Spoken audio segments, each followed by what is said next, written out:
लाडकी बहीण योजनेची KYC आता सुरळीतपणे होत आहे. कोणत्याही वेळेला होते, फक्त थोडा वेळ लागतोय पण होते.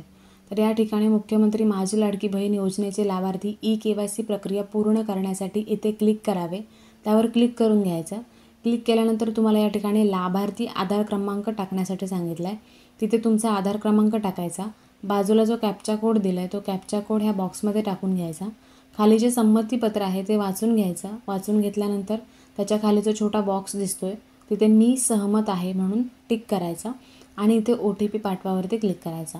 OTP पाठवावरती क्लिक केल्यानंतर तुम्हाला OTP येईल. तो OTP टाकून घ्यायचा आणि सबमिट करावरती क्लिक करायचा. आता इथे OTP टाकण्यासाठी जेव्हा आपण क्लिक करतो तेव्हा 1-2 मिनटं जातात. तर तो 1-2-3 मिनटं काहीही क्लिक करायचं नाही. 2-3 मिनटं वाट बघायची. OTP येतो. OTP आल्यानंतर इथे टाकून घ्यायचा आहे. OTP टाकून झाल्यानंतर इथे वडिलांचं किंवा पतीचा आधार क्रमांक टाकायला सांगितला आहे. तो टाकून घ्यायचा. सेम कॅप्चा कोड आहे तो घ्यायचा आणि बॉक्समध्ये टाकून द्यायचा. या ठिकाणी संमतीपत्र वाचायचं. मी सहमत आहेवरती क्लिक करायचं आणि ते OTP पाठवावरती क्लिक करायचा. आता ज्यांचा तुम्ही आधार क्रमांक टाकला आहे त्या नंबरवरती OTP येईल. तो OTP आपण ह्या ठिकाणी टाकून घेणार आहोत. OTP सेंड झालेला आहे. सेम मी सांगितल्याप्रमाणे OTP सेंड झाल्यानंतर 2-3 मिनटं लागतात. तोपर्यंत काहीही क्लिक करू नका. 2-3 मिनटांनी OTP येतो. OTP आल्यानंतर या ठिकाणी टाकून घ्यायचा आहे आणि सबमिट करायचं आहे. आता ह्या ठिकाणी मी OTP टाकून सबमिट करावरती क्लिक करते. कधी कधी उशीर पण लागतो, पण आपण जर दुसरं काही क्लिक करत बसलो ना मग ती वेबसाईट पुन्हा हँग होऊन जाते. म्हणून काहीही क्लिक करायचं नाही, वेट करत राहायचं आहे. तसं पण 10 मिनटं टाईम असतो. त्याच्यामुळे हा OTP आहे तो टाकून घेतला.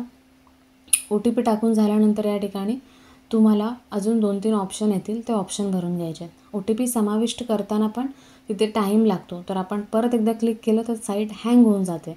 इथे वेळ लागतो आहे पण जी KYC आहे ती सक्सेसफुली होऊन जाते. नंतर इथे वडिलांचं किंवा पतीचं नाव येतं. त्याच्यासमोर तुम्हाला जात प्रवर्ग निवडायचा आहे. आता तुमचा जो जात प्रवर्ग आहे इथे सगळं मराठीमध्ये दिलेलं आहे. अनुसूचित जाती, अनुसूचित जमाती, तर SC ST, इतर मागासवर्ग म्हणजे OBC. त्याच्यानंतर इथे जे विमुक्त जाती आहेत, भटक्या जाती, या सगळ्या अशा आणि सर्वसामान्य म्हणजे जनरल. तुमची जी आहे ती तुम्ही इथे निवडून घ्यायचे. त्याच्यानंतर तुम्हाला इथे खाली 2 ऑप्शन्स दिलेले आहेत.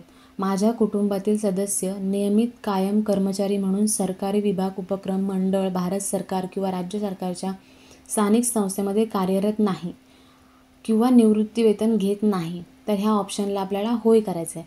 तुमचं जर कोणी सरकारीमध्ये घेत नाही आहे तर होय करायचं आहे. दुसरा आहे माझ्या कुटुंबातील केवळ एक विवाहित व एक अविवाहित महिला योजनेचा लाभ घेत आहे. तर या ठिकाणी सुद्धा तुम्हाला होय म्हणून सिलेक्ट करायचं आहे. आणि इथे उपरोक्त 1-2 मध्ये देण्यात आलेली माहिती खरी असून खोटी आढळल्यास दिल्याप्रकरणी कारवाई पात्र राहील.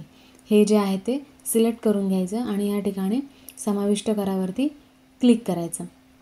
आता इथे सबमिट झाल्यानंतर तुमची जी KYC आहे ती पूर्णपणे होऊन जाईल. सबमिट केले, सक्सेस झालेला आहे. तुमची KYC पडताळणी यशस्वीरित्या पूर्ण झाली आहे असं ग्रीनमध्ये लिहून येईल. म्हणजेच तुमची KYC झालेली आहे. तरीसुद्धा तुम्हाला परत चेक करायचं असेल तर तुम्ही याच ठिकाणी तुमचा परत आधार क्रमांक आहे तो टाकायचा.